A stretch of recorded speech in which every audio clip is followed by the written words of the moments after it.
Lift every voice and sing till earth and heaven ring with the harmony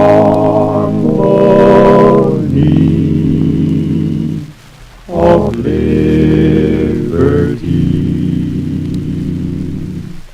Let our rejoicing rise high as the listening sky.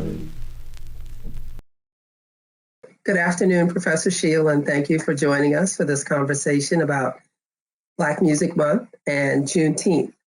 So just to lay some foundation, can you tell us about Black Music Month? What is it? When did it start? Why do we need it? It's a great question. I think it's super important. June is a great month. It's a great time to go outside and be part with family and celebrate. And one of the things when we celebrate America, we need to think about the story of Black America, specifically because all American music stems from what we look at is the synthesis and the hybridity of African and European culture coming together with Native American culture and making what we see as America. Even if some groups are dominant and some groups are subordinate, it's still America. June is an important month because it's connected to Juneteenth, let the slaves know finally that they are free. And also it's connected because the Obama administration, I think 2012-ish area, stated nationally as proclaimed it as Black Music Appreciation Month. And then before that, it was the Carter administration in the late 70s, maybe like 1980, that said that Black, Music Month was a thing. But even before that, we had to look at Carter G. Woodson and Du Bois and all the people who are all connected in that archival nature about talking about Black music and Black history. Right. All right. And so I think it's super important. I think that's the main thing is if people don't know about it, they need to go listen to dope Black music. And they probably already listening to it now. They just need to get hit on knowing what they're listening to and who and their story. Yeah, what I find interesting and fascinating, not only where I currently work at the library, but just in the general community and conversation, you say Black Music Month and people look at you like, what? And I'm like, you don't know that we have one, and you don't know that the vast breadth of all of music created by, launched by, inspired by, initiated by African Americans and or Blacks people is critical to the music in our country. Am I off? As a music professor, you tell me, am I okay? No, I agree with you. I think that you would see it as a central theme, and I think that's really what makes hip hop music so popular today. Is because it's another Black music that speaks to a universal existence through the lens of specificity of being Black in America. But people get what being oppressed is, because you can see it. It's so visceral, and it's in the music too. Even if you're listening to Martha and the Vandellas or Mr. Franklin or Jay-Z or anybody, you can hear it. The dealing with trauma in some type of way. And I think it's super important. And if you listen to Black music, you're listening to the story of America, really. Yes. Not to say that other music don't have that in there, but just to say that it's pivotal. And I think that's the thing that makes the current set of Black music troublesome for people. Because even though it's not explicitly connected to Black Lives Matter, it is because it talks about the existence of being Black in America in 2000, wherever, 21 and going on. And I think that's very troublesome because there's some narratives that keep coming up that we're not going to get rid of, like they tried to do. People aren't just thinking about love today, Yeah. They're talking about what explicitly is wrong. Yeah. Well, it's the narrative's not going to go away because, and this is again my understanding, and I have to full disclosure, I was a DJ early in my broadcasting career, and so I know that every kind of music that I was ever exposed to, that I played on my campus radio station, that we moved to, vibe to, all of that, it communicates the Black experience. So when you say it's not going to go away, it can't, because as our experience evolves, the music evolves. I know whether it's Charlie Pride or, James Brown, or as you said, the Motown sound, or even the hip hop movement. I love listening to Questlove talk about music because, again, it's another generation talking about music from a different space. It's all about our experience. That's a great thing. It's like narrative research. If you want to know what people are going through, just listen to the music. Yeah. When people heard, it's funny, because when people heard Future talking about Percocet and Molly and stuff, oh my God, how could he talk about that? I was like, well, he's not making people take it. The culture already exists. He's just talking about it. And it troubles you because what we hadn't faced at that moment was the impending danger of the opioid crisis. Right. We all of a sudden got in a tizzy because it was a Black man talking about it, but he was talking about what was going on in America, whether you agree with it or not. Like, that's a real story. And people have to deal with that. Yeah, it's a reckoning. And I'm not saying like somebody's going to come knock on your door and give you the reparations of scolding. I mean, that's not what's going to happen. However, though, the story won't change until we change the conditions in which the artist lives. You know? Mm-hmm. So it's a great way to like look at the barometer of what America is by just listening to Black music from America. And I mean, if you really want to go anywhere else in the world and do the same thing, you would be smart. I would say that. And we call it Black music, but it's I think we do a disservice to it because it is the music, as you said, that talks about the American experience and not just people with our skin color. It is the American experience for everybody here. I remember listening to, who was it? The Rolling Stones, when they asked them about what was your inspiration? Chuck Berry. And they're in England listening to Chuck Berry. Same thing with the Beatles. They're in England listening to Elvis Presley and listening to Chuck Berry and Muddy Waters and Little Richard, So I remember somebody telling me one time, jazz is American music. It was American music. And I'm sitting there, I'm thinking, who do you think brought the rhythms to the USA when the people were transported from Africa's shores to here?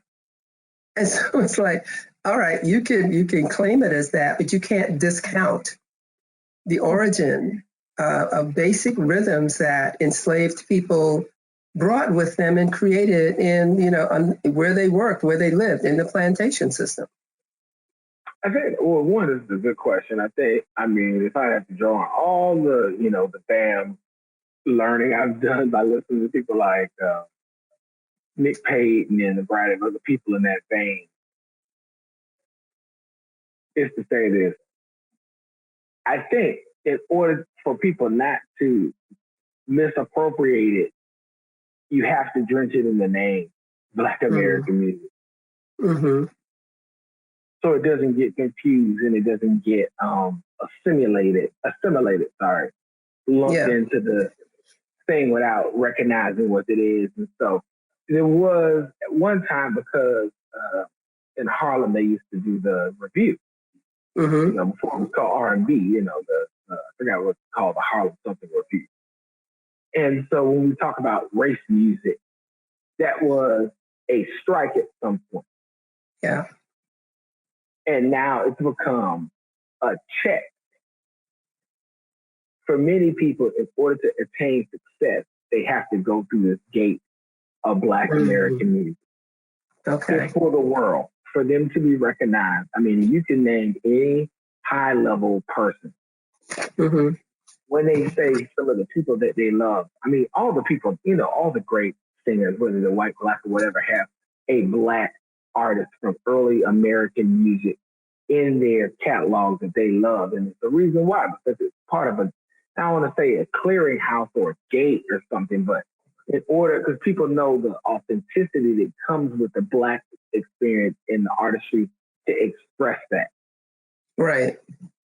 And so I would say to keep it Black American music is almost to pay homage and not a cross out to the people that came before to say like, you can't say that comes from anywhere else but from right here. And does that mean it's not American music? No, that doesn't mean that at all. Because I mean, if it was just African music, I think we would say that very explicitly. But the idea that Blackness is supposed to be this negative, but now you want to be it, it's almost like I don't want to say farce, but like an irony.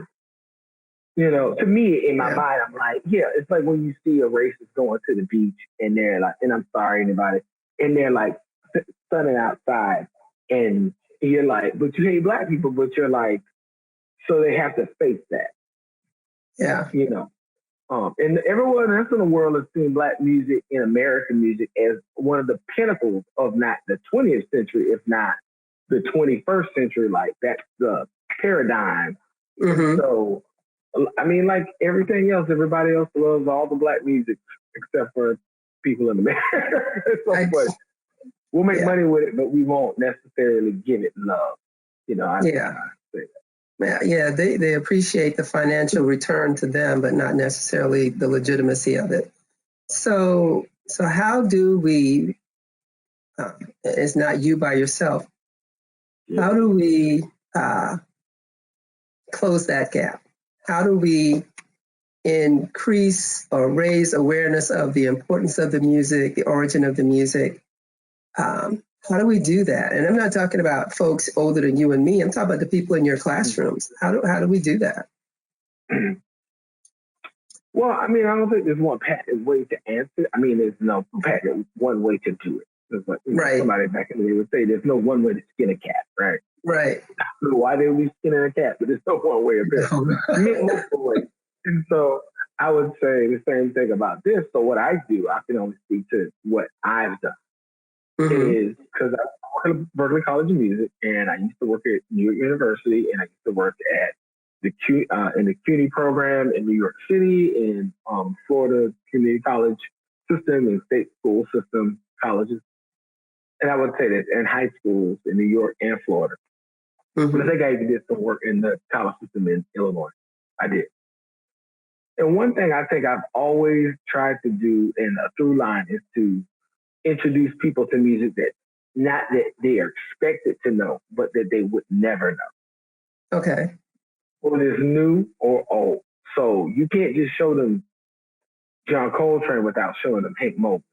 And even though Hank Mobley is not a lesser known person, I'm not saying like nobody knows who Hank is, but you can't just show one like icon of Blackness and Black music and Vanguard or whatever. You have to show multiple things. You know, like if I'm showing the trombone player, I'm not going to just show Curtis Fuller. I'm going to show Melba. You know, I'm going to show X, Y, and Z and all these like Rosalito. And look, it's a plethora of people. Right. So you have an idea. Not just one pinnacle. Like Miles is the only one. Like, come on, you know. No. And then we do this often with Black music. We essentialize it to one great hero. And it can only be one at one time. You know, it's kind of like Tina Turner says this in Mad Max Beyond Thunderdome. 2 men enter, 1 man leave. There can only be one champion in Thunderdome. Yeah. But that's not how reality should have to work. And so as I'm working with people, especially my community is usually predominantly white, not in my living community, but within my workspace, in the college space, I introduce them to for me, a plethora of Black American music that they won't get on the radio. Yeah. I don't treat it as archival. I don't treat it as like, well, if you don't know the name of the record, like, who are you? No, I want them to get a sound and a story and be able to critically listen to it. So I do a lot of that. I also used to make them, before the pandemic, go to live shows and then like write reports about it.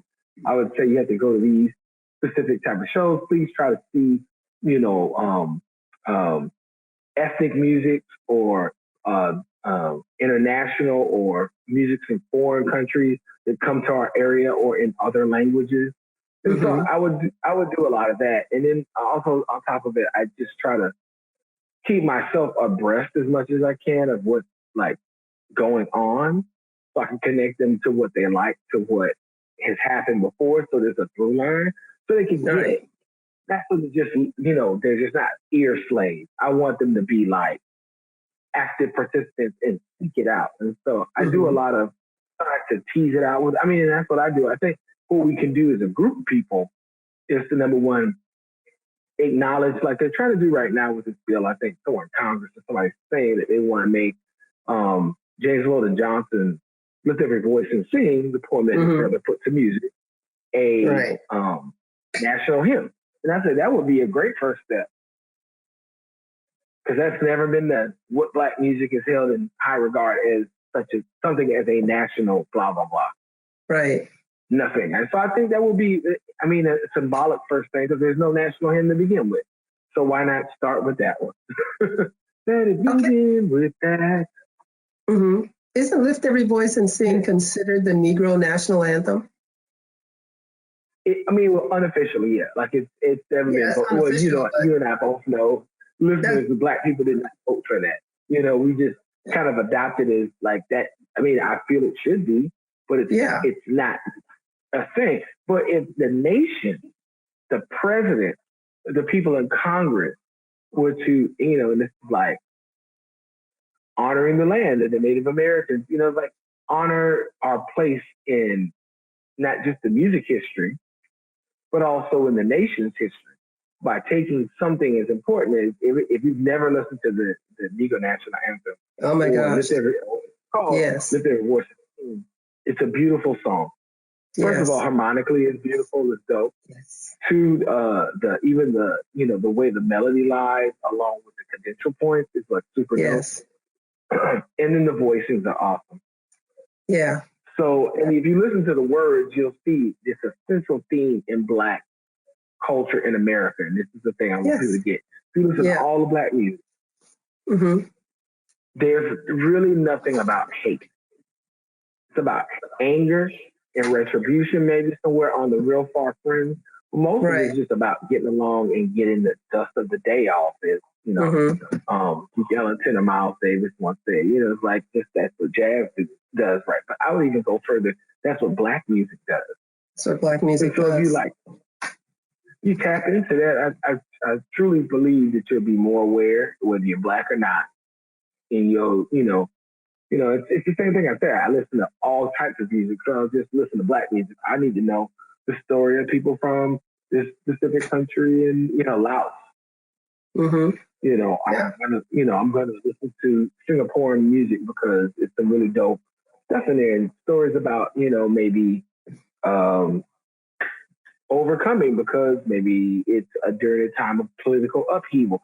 So all that stuff is super important. It's like when you eat the food and you wear the clothes and you talk the language, you get to know the people. And listening to the music is such a pivotal and super important part of that. Right. Okay, so there's the thread that I just. But and I'll add to that: how can you know the story of America if you don't know the story of all the people in America? And that's what came up.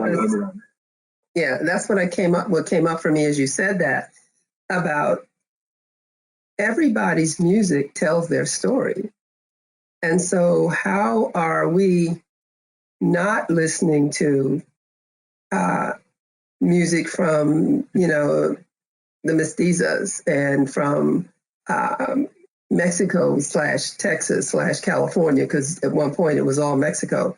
How do we not do that? How do we not learn from that? And so that's a very powerful point about that thread. That's an easy, we've talked, I love talking to you so much, but I would say that the answer to that is, I think because you can't get away from this. Even though we like the art as an artifact of culture, we cannot separate it from the time and the conditions of culture. You cannot. Right. It told me something really dope over a decade. I think the time I met you, around that same time, is that information, data should be evaluated, or knowledge. Sorry, that's the quote. Knowledge should be rated or understood as important, or based on the time and period in which it originates. Not like today, like when somebody strikes a match, they're like, "It's just a match, no big deal." Okay, but what happened when the first people found out how to reproduce fire over and over again? Like, that's dope. I don't care. I mean, that's a fundamental thing that even though we can do a bit, it's still a thing. And like these stories and this music that you hear in the music, when we don't acknowledge it, we're doing cultural erasure, which is very apparent in American society. We look today like, Black Lives Matter. I mean, and I'm not talking about Black Lives Matter, maybe the national movement, but like just the idea of the continuance of the civil rights movement to say, because, America really wasn't a democracy until the Civil Rights Bill of the 60s. It wasn't, because everybody couldn't vote freely. Yeah, exactly. So we have to evaluate.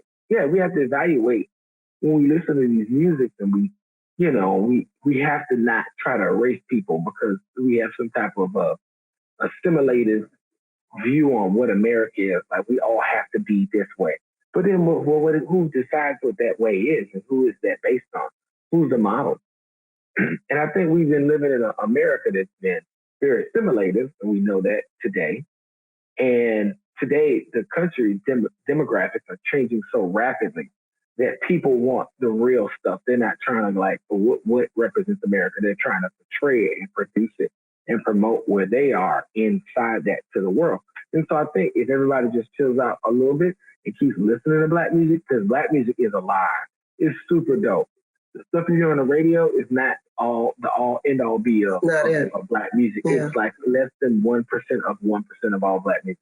It could be really dope, but it's not all the dopest. The stuff you need to hear is out live and go buy people independent music and look online and go to YouTube and all of that stuff. You need to find it, and it's real easy. Like you want to find any of your cool indie music. There's a total scene that's about Black music support, and in your city, and there's usually one DJ or a couple DJs and people together. You and I both know this. They go, "Hey man, let's all get together and do shows." So if they have virtual shows or they have shows in person, you should just go. You want to learn about Black people, go hang out with Black people. It's real easy. I hang out with white people a lot, and Latinos and any other language group, colors, whatever. When I do, I learn more about this. So why does it fall on me to do it? It falls on everyone to do that for everyone. Yeah. It is everyone. Everyone's responsible and everyone's accountable to make sure that the fabric works well for everybody. So it was with Black music. Exactly. And so you said something a few minutes ago, and I'm trying to recapture the thought because it really connected me to Juneteenth. And you talked about everybody coming together and really understanding and learning that. And so it was way back earlier in the conversation. I don't remember my question, but let's go here. So let's talk about, because Juneteenth happens in the middle of June, right around the middle. And so it's sitting there in the container that is Black Music Month. So talk to me about Juneteenth,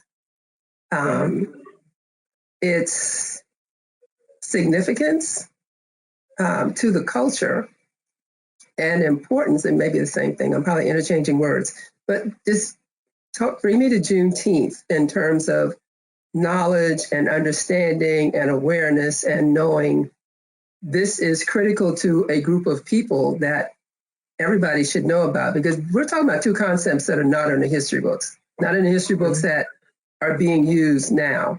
I'm not sure there's very much in there, but that's a whole other conversation about states dictating what goes in their history books. So talk to me about Juneteenth in the container that is Black History Month.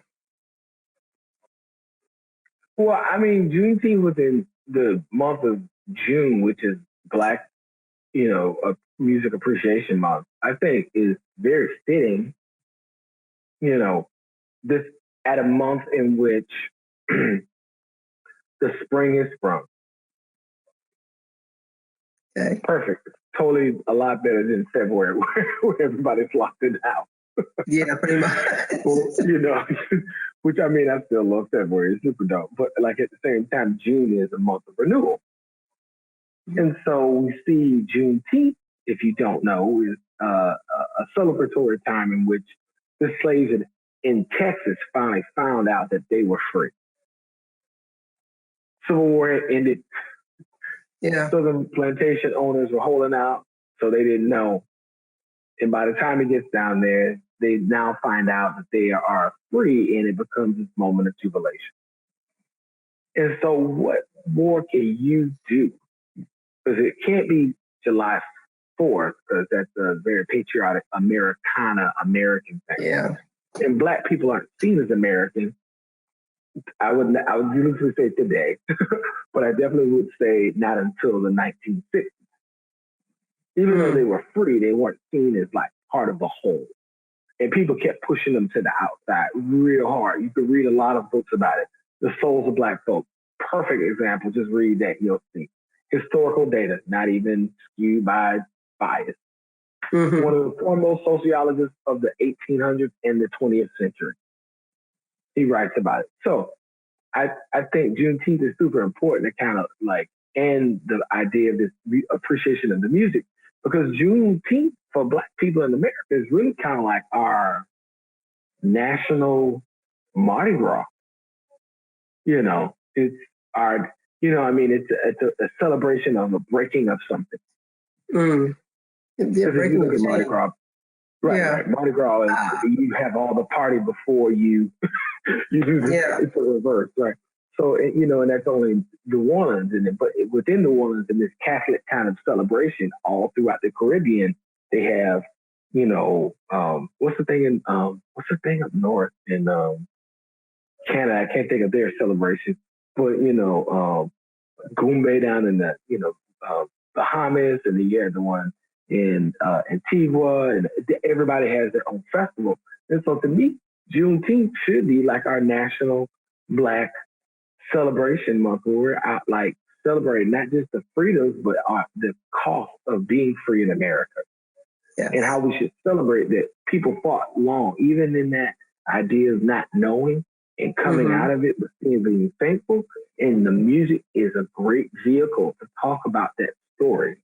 Yeah. So if you don't know nothing about Black people, you don't even have to, I would say you should watch Roots, read some books, find some knowledge. But at the same time, if you put on a soundtrack of just really super dope Black music and dig into that, not just it's really good and awesome, but to dig into the stories and the people, I said, man, your June would be super great. And even if you're not Black, it would be super great. And if you are Black, it would be super, I'm like, it's a good for everyone thing. Yeah. And see, I think in terms of Juneteenth, I think of it as knowing and remembering. I don't have a complete disconnect, but I struggle with the term celebrate, because I see it more as an observance. I see the importance of celebrate in terms of what the enslaved people in Texas did once they realized they were no longer enslaved. It's like, okay, we can celebrate this. I get that. But present day, I think there is a solemnity about knowing it and remembering it, and then celebrating what you have just learned, and taking that history, taking that in and owning it, not just, okay, June 19th happened and we're going to do this and then you're gone, but actually walk with it and live with it.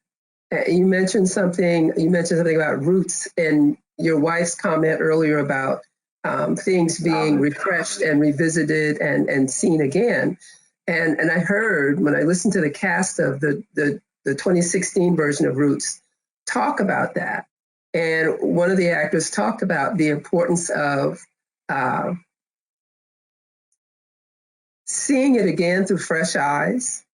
And LeVar Burton talked about the information that is available now that wasn't available when Alex Haley wrote the original.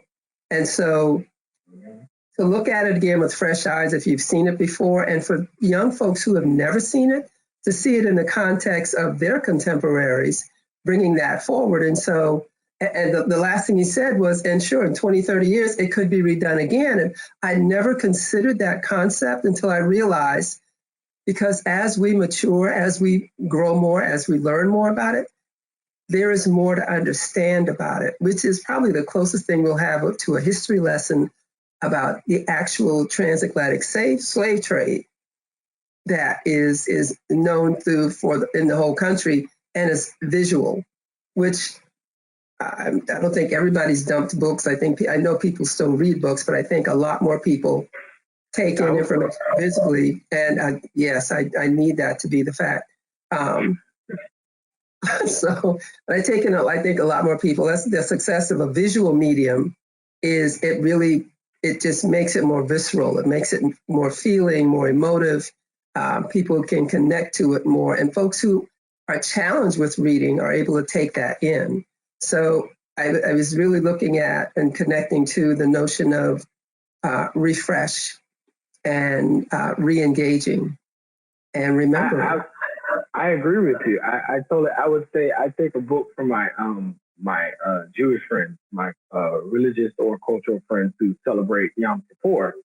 You know, people know Yom Kippur is Day of Atonement, which is usually like you're not having a party. But the idea to celebrate that, to and not to defend the word, but and I think I agree with you. I just use a different term. You use observe, but I think for me to celebrate would mean that others have to know that it's happening. Right. Yes. So that it's not something maybe that I'm out having a party every day, or we might not be having a DJ set, but just so other people know that this is part of American culture, and so that you should be involved in celebrating this too, because it's American. This is what happened in America, and these are historical facts. It's just not celebrating tyranny from the idea of Britain. You have to talk about the tyranny within and how we overcame those things. Yes. Hopefully, and so I would also say I like looking at things through fresh eyes. But when I think of roots, and I'm gonna tell you from a music person perspective, and I can't say for all music, I cannot separate the visual from the music. Right. And so for me, even if they're watching Roots, there's a soundtrack to that too. I mean, even if the composer, I jealously or ignorantly don't know who the composer was, and I'm sure it was probably somebody really dope. If not, then that person still wrote really good music.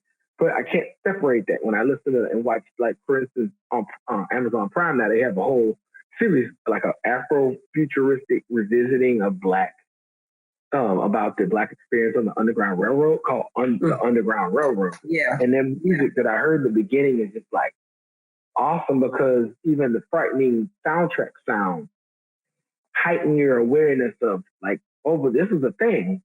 Mm-hmm. Oh my God, this is revisited, even though, when people say, there's a group of people, Black intellectuals or Black community members usually, who talk about, can we stop talking about the slave narrative? And I think we can never. And I don't mean that we can diminish it. I don't think, I think they're saying put to bed the idea, and I think most of them are saying this, and this is just my interpretation, put the idea of presenting only us as slaves versus the experience of being a slave. That's not the same thing. And somebody could argue that it is. So we had these conversations. So I'm I don't know. Those two questions are not the same thing. So I can talk about the slave experience without demeaning the character of the person who I'm playing to show them as a fearful slave, because all slaves weren't. Because even if you persisted, you were pretty hard. Right. And a lot of people died who were strong, and it's not because of your strength. It's because of your persistence, and so even talking about that, we can never get rid of it, because that would mean that the Jewish people had to stop talking about the Holocaust, or anybody else who had, everybody has to stop talking about their thing. But that's what makes our culture what it is and rich, is us being able to share with each other our trauma and stop trying to erase it. Don't erase it. Leave it there. It's, it's food for thought. Let's move past it, but let's never forget it. And I think that's part of the, the Juneteenth thing. It's not just supposed to be a party because it's the spring, but it's a great time to observe, as you said, the importance of it, and then listen to the music that tells the story, the narrative, watch the movies and listen to rap music and connect with the stories. I think those are all super important, you know. Right. Yeah. So yeah, I think the word we were talking, you were going for, and you were saying don't skip past it, but acknowledge it, understand it, and then recognize the resilience of the people who came through it and what they passed on. Because it is what gets us, I believe, through each day. It is the resilience of, and for me, it's how do I have the luxury of giving up when my grandmother didn't? You know what I mean? Yeah, it's like, and it's for all Americans. It's not just for Black Americans. That's the thing. Because like when I read, exactly. Was it the Grapes of Wrath? I don't go, oh, that's a white person's story. I go, man, those people were like really roughing it out there, going to California, and they were struggling. Like I could touch bases with that. Like I mean, my folks weren't farmers in that context, but I know my grandmother and my great grandmother were like at some point like workers in people's homes. You know, so there's hard times, and they live through this, you know, the same depression, not the Dust Bowl, but they live through the. So I mean, like there's things that can connect for everyone, no matter what the color is. The story of oppression, hard times, and overcoming. Who doesn't want to hear that? You know, that's why slaves love the story of Moses. Yeah, he's a hero. He comes back, he overcomes, he frees. Come on, you know, like that makes sense. Yeah. You know, come back, save me, you know? Yeah. It reminds me of something Chadwick Boseman said when he talked about having heroes in your story. Yes, absolutely. But having heroes in your story. And I think for us, my interpretation, you can disagree or agree. I think for us, the criticality of Black Music Month coinciding with Juneteenth offers us opportunities to revisit and recognize resilience, to pay attention to and hold on to the heroes that we may not know by name, but we know that they came before us, they survived, and they passed on that skill to continue to move forward to each of us. And so that for me is one of the connecting points between the music and Juneteenth. Because even for enslaved people, the music is what they created in their trauma. And it's what we acknowledge and recognize. I'm sorry, you were going to say something. No, I was going to say I agree. I totally agree.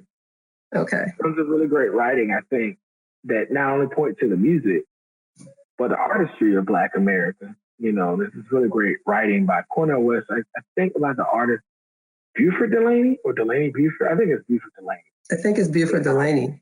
Yeah, and we were talking about the aesthetic. I was talking about this with my wife the other day. She just has me so smart.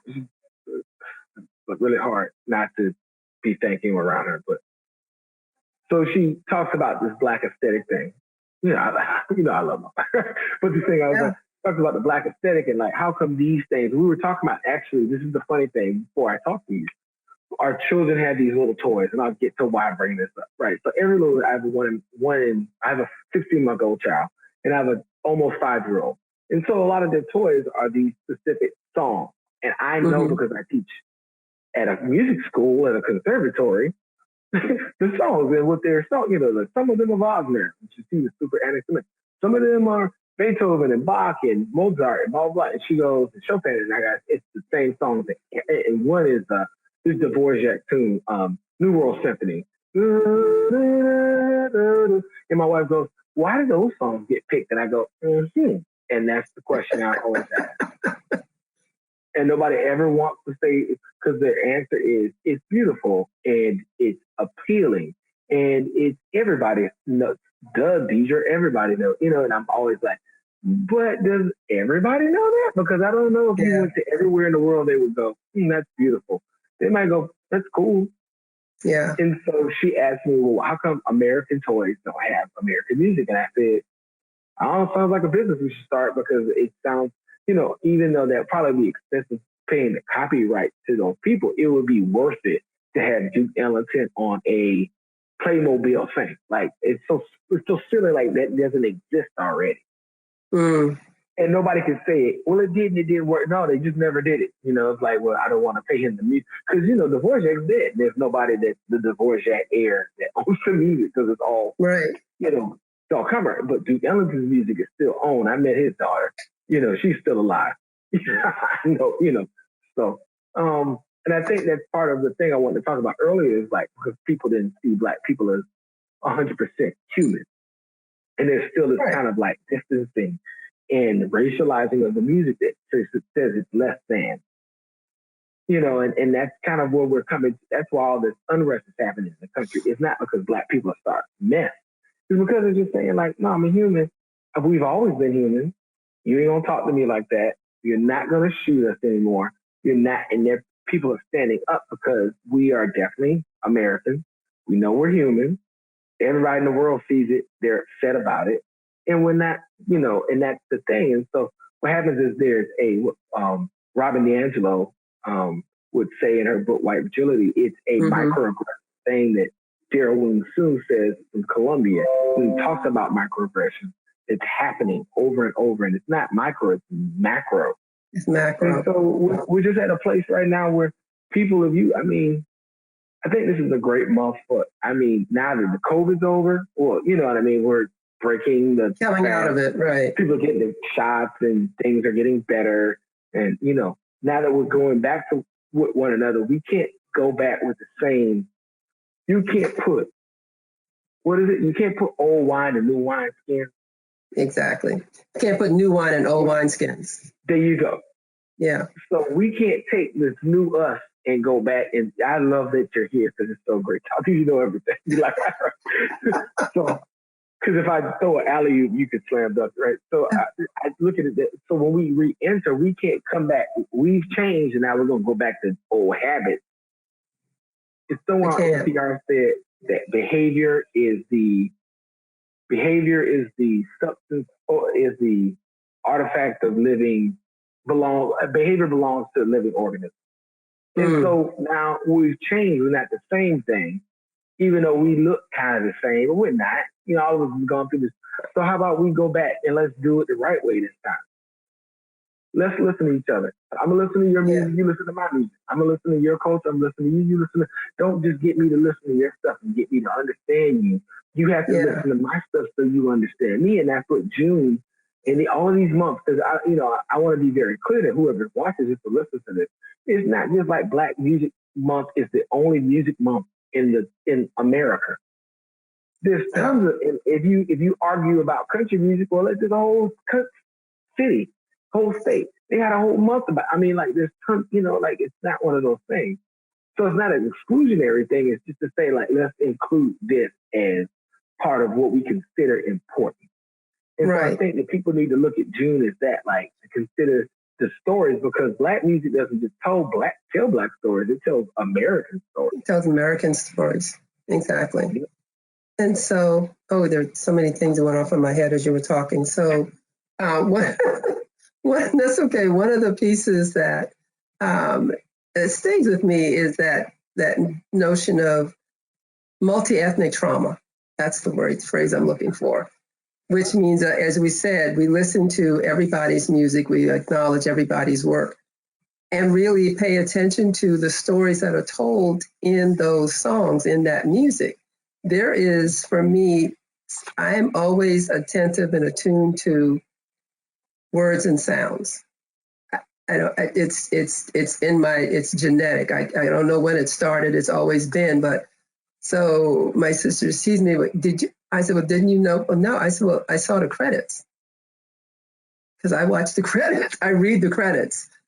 So I read the liner notes on albums and music to say, dated myself on music, say, whose voice is that with them? I've been listening to this Will Smith Essentials on iTunes, and it's like, who's the person's voice back there? Because that's not he's not a female voice. Who's the female woman? Who's the female backing him up in that song? So I think there is something really critical for all of us as a society to look at and pay attention to everybody's music, and then, pay attention to the story, because there's always a story. I mean, I track down lyrics if I don't understand something, because I want to say, okay, I want to read this and see what the story is and what they're actually saying. And I think my other point was really about, with Black Music Month and Juneteenth, wasn't the Negro National Anthem, Lift Every Voice and Sing, written originally as a hymn? Yeah, I think originally it was when James Earl Johnson wrote it. It was just a poem. Right. That he did at church, because he was a principal at Stanton High School. So if you don't know the history of Jacksonville, Florida, it Right. was the everything, and so he was the principal of this school, very famous school, the principal. And he wrote this hymn, and his brother was a musician at the church, and I think he presented it. I think the story goes, Right. the story goes, he presented it at church, and then his brother put it to music. I think they was Francis Scott Key. I think it was first a poem, and then it becomes the national, anthem. Yeah. So, yeah, go ahead. I'm sorry. No, I was going there because I wanted to ask you about gospel music, because I remember seeing a lecture years ago, and it was this minister who was a music major, and he was talking about 2 and 4, and he was talking about the beats and how they are established in gospel, but they transcend so that those same beats show up in soul and R&B, and I'm sure they probably show up in hip hop now. And so the beat, the origin of that beat from gospel just is like the basic music foundation, and it just transcends all music. So it's probably in rock and roll, what they call blue-eyed soul. Yeah, I would say also that's a funny, cause like how people look at rhythm. So I mean, it definitely is within the Black culture, but we also have to acknowledge the Native American brothers and sisters, because it's part of the honor beat system, and that's kind of where, when we look at Buddy Bolden, who's supposed to be the father of jazz, that's kind of where he not steals it, but like it's part of the culture. And so it was like all this, what they would call a gumbo, and so it's all these things, it's like seamlessly got lumped in. Not to say that 2 and 4 wasn't in polyrhythmic Black culture, not to say in Africa, not to say that, but just that, definitely that part we have to give our Native American brothers and sisters a little high five too, because the Blacks and the Native Americans in that particular place, that's how all of that kind of, they were intermingling. They were, the slaves and the Native Americans, the French, the Spanish, when we look in that whole area, that's really that big gumbo, but like it comes through the Black culture into that area, and it proliferates all through, because if there was none of that, there would be no blues, no jazz, there would be no country. I mean, you could just mix out. If you had to do like a reverse time thing, and you want to get rid of all this, just go back there and just get rid of all them people. Drop a bomb there, and that probably would disrupt all, I'm not to say we wouldn't have this, but it was a critical place, an embryonic place for all that stuff to kind of come together. And Black people put it on their backs, and we took it. When we left after slavery, we took all of that on our back, literally. Great Jacob Lawrence, right, does it in Migrations when he has that, that show at the MoMA, and we carry it everywhere, all across the country, because of the train and the boats and the feet and the cars and the horses, and the feet. I grew up in South Carolina. And are you familiar with the Sea Islands off the coast of Charleston? Yeah, the Gullah people are not, All right, so stay with me. So Verta Mae Smart Grosvenor wrote a book that became a movie. I just lost the title. But it came out years ago, but I mean, they're speaking in traditional Gullah.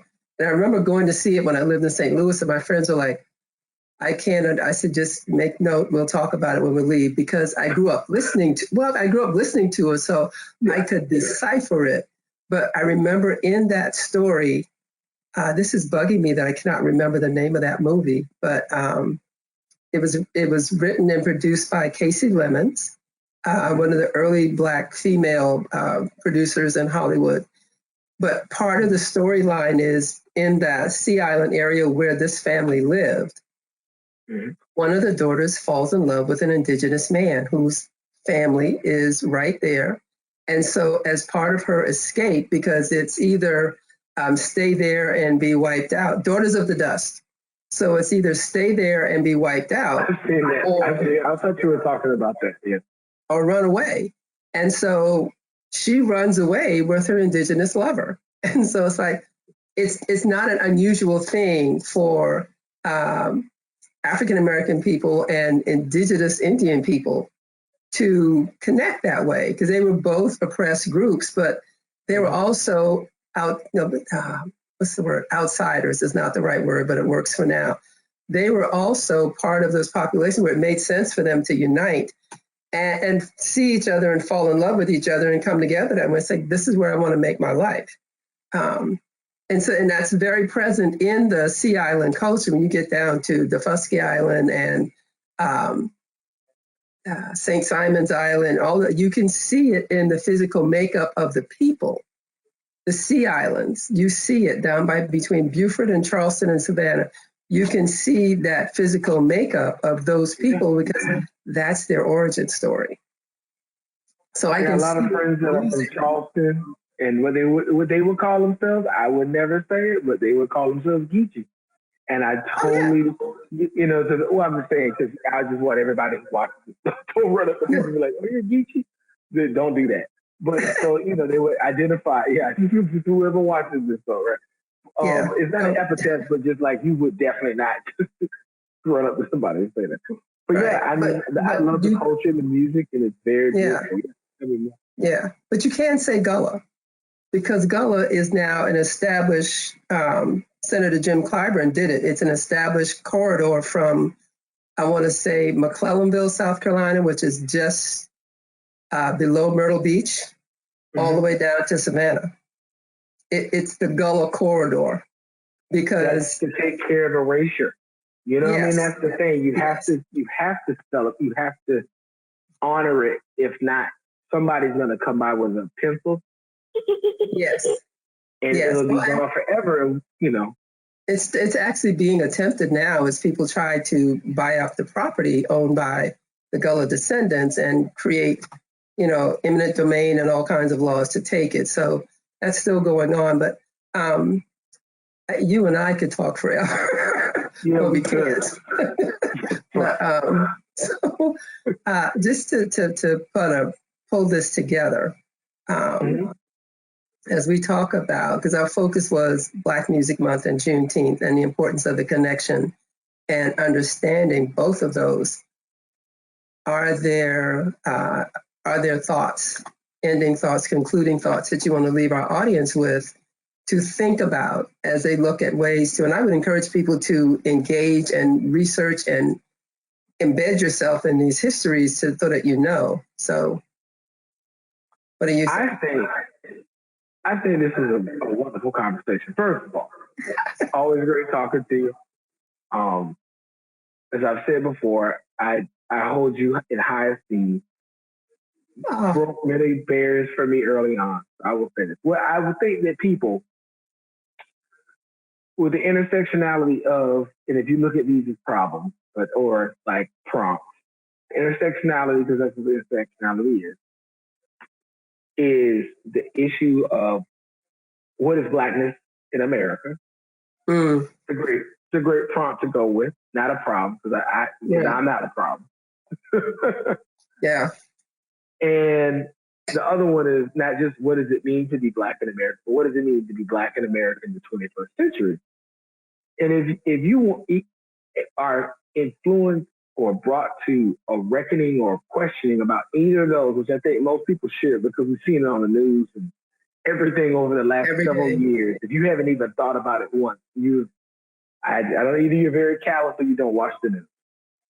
You know what I mean? Like it's one of those, or you've just been in your house in the pandemic for like many years.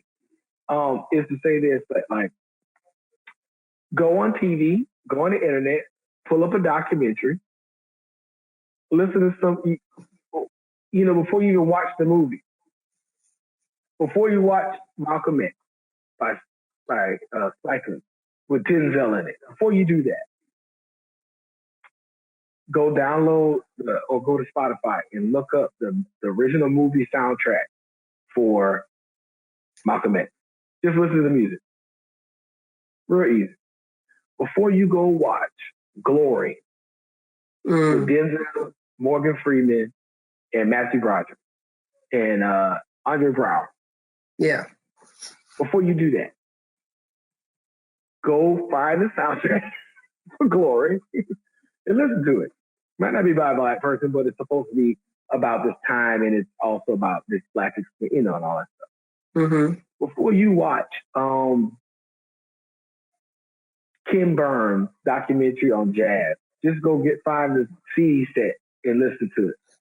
Or you could some of it, you know what I mean? Before you attack trying to comprehend all the parts, take it in little bits. That's what I would do. I think that's for June for me. If I was to study something, there's so much Black music that I don't know about. Like, it's really hard for me to take this June and dedicate it to somebody else. It'll always be so much music. So I always have to use this June time to do that. And so if you don't do it any other time, this is the perfect time. There's no other call except for this, right? Because it's not school. As you were talking about the young man, I'm a music educator, and I know that the textbooks, and I should write one, but the textbooks that I've read don't have any sections about honoring Black music in education. Zero of them. Nothing. They might talk about from a multicultural lens, but they don't talk about like what does it mean to honor, and like if you're talking about American music education history, how can you leave out this huge swath of people that dedicated their lives to building all the music? It's very weird. So I think that people should, especially if you're teachers like me, you should be using this time to do your planning for next year.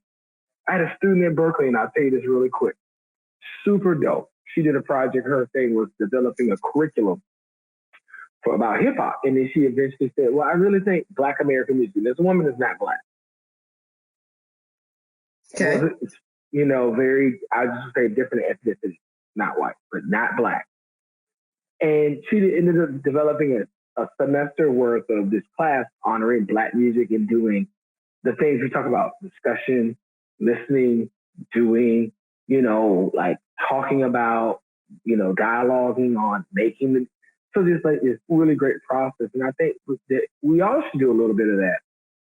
And what's wrong with that? I think that's June for you, and maybe if you've been in the house with pandemic this whole time, this is a perfect assignment for you to do.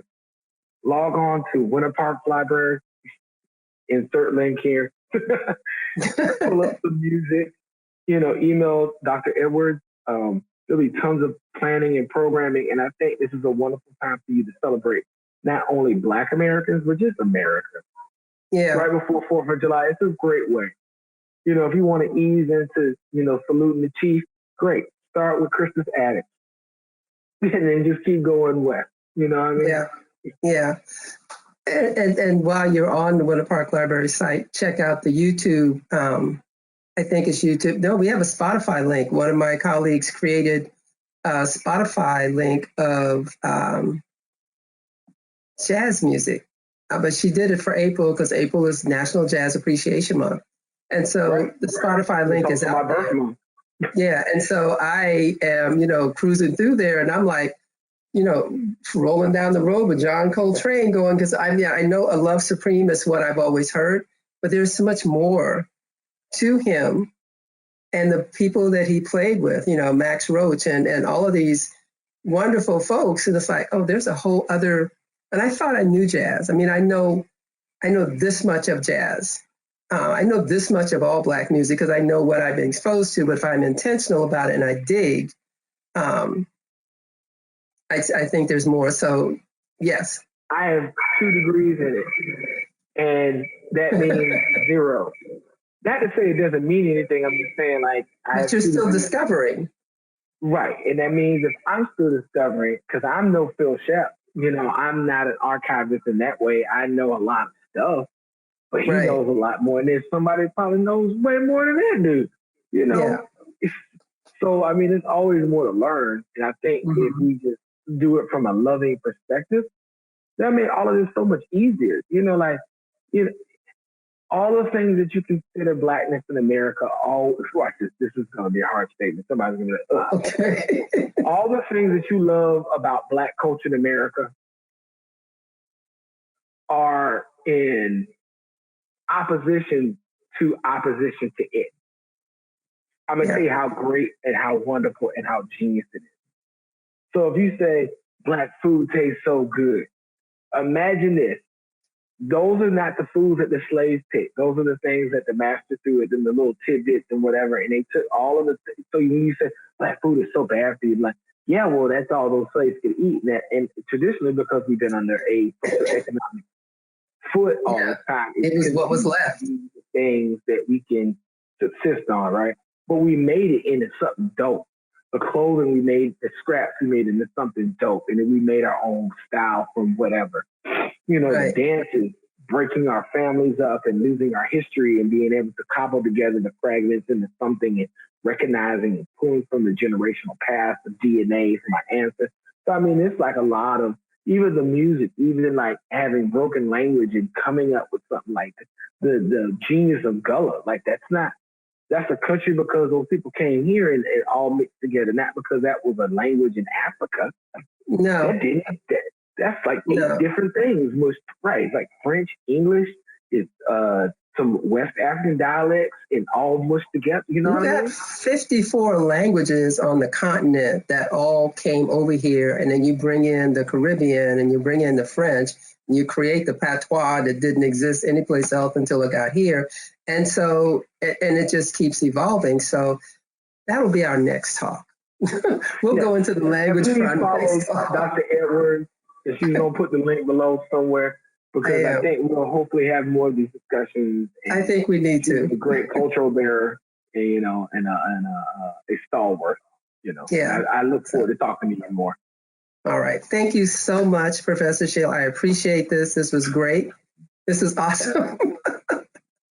And I look forward to our next time together, and hope you all look forward to our next time together as well. Thank you. Bye-bye. Sing a song full of the faith that the dark past has taught us. Sing a song full of the hope that the present has brought us. Facing the rising sun of a new day begun. Let us march on till victory is won.